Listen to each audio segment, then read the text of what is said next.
Senhor presidente, senhores vereadores, chegamos ao final de uma discussão hoje bastante técnica, de novo, que foi o projeto das bolsas de estudo. Chegamos a um final feliz. Só faço uma correção, quando o vereador Godoy diz que São Bento é o município que menos dá bolsas. Fora essa de R$21 mil, que foi criada agora, São Bento do Sul dá mais R$104 mil por ano para os estudantes da Univille. Então, isso eu entendo, não sei se os outros municípios fazem um repasse nesse sentido, mas somando os dois, São Bento é o maior. Com relação à decisão do juiz da primeira vara da comarca de São Bento do Sul sobre o mandato de segurança por nós impetrado, primeiro, o juiz julgou extinto a ação sem julgamento de mérito. Tecnicamente, significa o seguinte: e não obstante ele tenha feito diversas considerações, ele não considerou ao seu julgamento se a ação está, se o mérito da questão está certo ou está errado, se houve desrespeito ao regimento interno ou não. O juiz entendeu, pela legitimidade passiva ad causa, e como o processo legislativo já tinha se encerrado, não cabia mais mandado de segurança, isso é amparado em algumas decisões judiciais que dizem que não cabe mandado de segurança quando o projeto já foi aprovado todo. O juiz colocou, e eu fiz grifei aqui, ele diz o seguinte, falando sobre a questão do desrespeito ao regimento interno, citando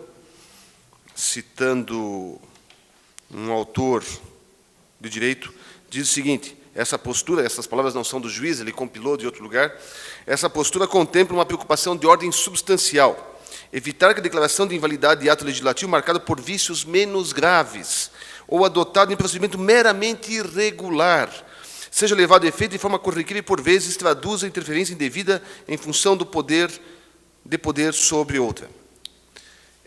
Então, considerou que esse descumprimento do regimento interno é uma questão corriqueira, que é uma questão, um procedimento meramente irregular. Com todo o respeito que eu tenho ao doutor Romano, considero ele de uma das maiores inteligências judiciais que já passou por São Bento do Sul. As decisões dele são muito técnicas, muito coerentes, mas eu entendo que desrespeitar o regimento interno não é uma situação meramente corriqueira, uma simples irregularidade banal. Para quem atua no direito, o nosso regimento interno é o similar, vereador Godoy, ao CPC, ao Código de Processo Civil. É a nossa forma de tratar aqui dentro, de como nós vamos discutir. E hoje os senhores estão aqui presentes, e quem nos acompanha pela internet, viu que nós falamos diversas vezes sobre o regimento interno da casa. Se nós não respeitamos o regimento interno da casa, a coisa degringola. E quando nós entramos com mandado de segurança, e eu especificamente, foi no sentido de que o regimento interno da casa fosse garantido, e não a vontade da maioria de oposição. Ontem eu tive uma entrevista na Rádio Liberdade com o jornalista Jairson Sabino, falando das emendas, e que o juiz elogiou as emendas, e eu também não disse que as emendas são ruins. Eu nunca falei isso. Eu só disse que, da onde estava tirando, era ruim. Para onde estava indo, bom, sem problema nenhum. E, não obstante, tem algumas discussões a respeito da emenda que veio para a Câmara. Eu entendo que a única que seria justificável mesmo é a reforma do prédio para evitar as goteiras. O resto eu entendia que não é necessário. Mas, enfim, foram essas considerações. Mas o juiz, e não obstante tenha feito diversas ponderações, ele não julgou o mérito. Isso significa o seguinte: pode se discutir de novo, judicialmente? Pode. Não mais por mandado de segurança. Seria uma outra ação, uma ação ordinária, em que se poderia pedir uma liminar para discutir o quê? A validade agora da lei da LDO de 2016, aprovada em 2015. Se vamos fazer ou não, não sei. Sinceramente, estamos analisando ainda. Este é um ponto. Portanto, essas considerações. No final, e aí deu uma grande celeuma na cidade, teve gente que aproveitou, foi para a internet, foi para o Facebook, o prefeito vai ser cassado, e o caramba, cometeu crime gravíssimo. No final, sem maiores considerações, o juiz, apenas sem fazer nenhum juízo de valor, mas apenas em 3 linhas, 2 linhas, ele diz o seguinte: remete-se ao ilustríssimo representante ministerial para que analise a incidência do disposto na Lei 10.079/50, que é a Lei de Responsabilidade do Presidente da República, e o Decreto-Lei 201/67 em relação ao chefe do Poder Executivo, porque o juiz entende que pode ter havido um retardamento na publicação da LDO.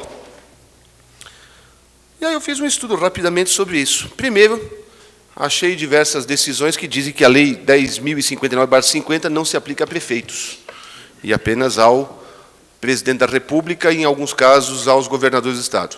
O que se aplica aos prefeitos seria o Decreto-Lei 201/67, que diz 2 formas de irregularidades: crimes e infrações político-administrativas. Teve gente que falou de crimes, que o prefeito cometeu um crime. Aonde está mencionando o que o juiz colocou, não é crime, sim infração político-administrativa, que não é submetida ao julgamento do Poder Judiciário, e sim ao julgamento interno da Câmara. Um impeachment, né? Quer fazer um impeachment porque o prefeito não teria publicado a lei da LDO após a aprovação dessa casa, que eu continuo considerando que a lei é legal porque não houve a redação final. Então não é crime, é infração político-administrativa, que diz o artigo 4º, são infrações do Decreto-Lei 201, são infrações político-administrativas dos prefeitos municipais sujeitos ao julgamento pela Câmara de Vereadores e sancionadas com a cassação do mandato. 4º, retardar a publicação ou deixar de publicar as leis e atos sujeitos às formalidades. Muito bem. Acontece que a nossa lei orgânica municipal diz o seguinte, quando fala dessa tramitação de um projeto, publicações e o caramba. Diz o seguinte, o artigo 34. O prefeito sancionará os projetos de lei aprovados pela Câmara até 15 dias da comunicação oficial. Isso é quando foi a primeira votação aqui. Até 10 dias após a sanção, o prefeito informará a Câmara Municipal do fato respectivo da lei gerada pelo projeto. Foi aprovada por aqui, o prefeito tem 15 dias, sancionou e informa que foi publicada e deu o número da lei, para que a Câmara tenha conhecimento. Aí diz o parágrafo 2º do artigo 34 da Lei Orgânica. Se após decorrido o prazo previsto no caput deste artigo, os 15 dias, o prefeito não houver sancionado o projeto, o presidente da Câmara disporá de 15 dias para sancioná-lo. O prefeito não vetou, não sancionou, volta para a Câmara. O presidente tem que sancionar. Parágrafo 3º do artigo 34. Caso o presidente também não o fizer, incorrerá o presidente em responsabilidade prevista no artigo 19, inciso 4, cujas penalidades estão previstas no regimento interno. Artigo 35.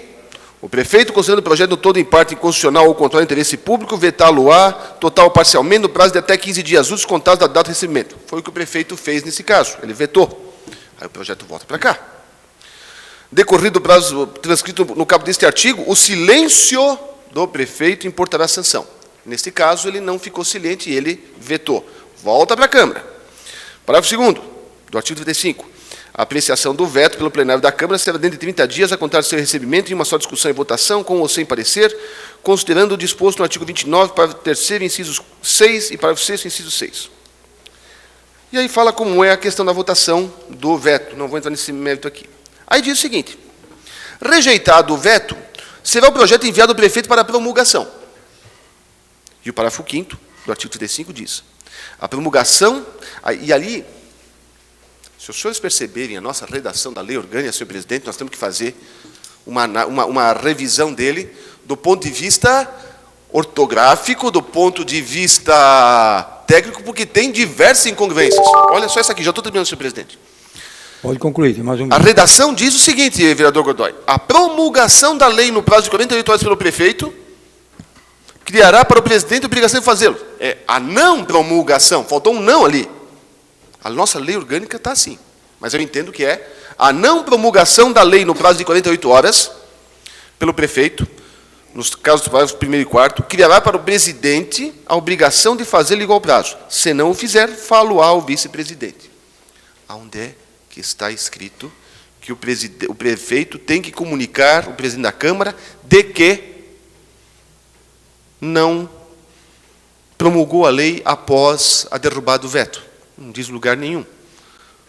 O prefeito não faz por quê? Porque não concordou com a lei. Foi vetado, não concordou, existiam discussões técnicas, iam ver se iam fazer uma ação, eles ou nós, enfim. Mas o presidente da Câmara pode fazê-lo. Não há problema nenhum nesse sentido. Portanto, tanta gente que falou aí fora que o prefeito cometeu um crime gravíssimo. Não. Simplesmente, ele não publicou, não comunicou à Câmara, e o presidente caberia fazê-lo. E se o presidente não fizesse, o vice-presidente o faria. Simples assim. E aí querem fazer que é um caso grave, que vão caçar, e não sei o quê e tal. Não vou entrar mais em juízos de valor, mas o fato é que, ao contrário, não obstante o vereador Peter tenha se manifestado com eloquência, o juiz não disse, na sua parte dispositiva da sua decisão, de que o que foi feito aqui foi correto. Cabe uma análise, pode haver mais uma análise judiciária por parte disso? Pode. Se vai haver? Não sei. Eu só sei que a Prefeitura comunicou o fato ao Tribunal de Contas, porque é impraticável, com as emendas da forma como foram feitas, fechar o sistema para os anexos, que não são simples penduricalhos à lei, não são simples adereços à lei. É a parte principal da lei, que diz quanto vão ser os valores que podem ser gastos, aonde vão ser gastos, como vão ser gastos. Portanto, faço isso, essa situação, se coloca que os vereadores de situação fizeram mandado de segurança porque eram contra as emendas. Não, não somos contra as emendas. Nós somos a favor do regimento interno. E não era por uma questão apenas de criar problemas. É porque, se as emendas, a lei tinha um prazo para ser aprovada, e se não fosse dentro desse prazo, valeria a redação original que o prefeito mandou. Não é uma simples, desculpa o termo, encheção de saco dos vereadores de oposição. Era manter a redação original, porque existia um planejamento. Não obstante o vereador Godoy tenha dito hoje na rádio que faz 3 anos que não existia um planejamento. O que não houve, no meu ponto de vista, uma análise criteriosa. Até pode ter havido análise criteriosa das emendas para onde iria o recurso, mas de onde estava tirando as emendas é que eu entendo que não foram criteriosas, até porque retiraram 1/4 da verba de material de expediente da Prefeitura e 20%, 1/5 das verbas para serviços de terceiros, que eu não sei como vai ser feito. Mas são essas minhas considerações, eu não tenho nenhum problema de dizerem que o vereador quis achacar, quis achincalhar com a honra dos vereadores. Não, não foi. O nosso objetivo foi no meio do processo aconteceu um incidente que eu reputo sério, mas que não foi esse o nosso objetivo. Essas são as minhas palavras. Obrigado, senhor presidente. Obrigado, vereador. Próximo vereador inscrito na palavra livre, por favor. César Godoy. Vossa Excelência, vereador, tem o tempo de até 10 minutos. Prorrogável, se for necessário.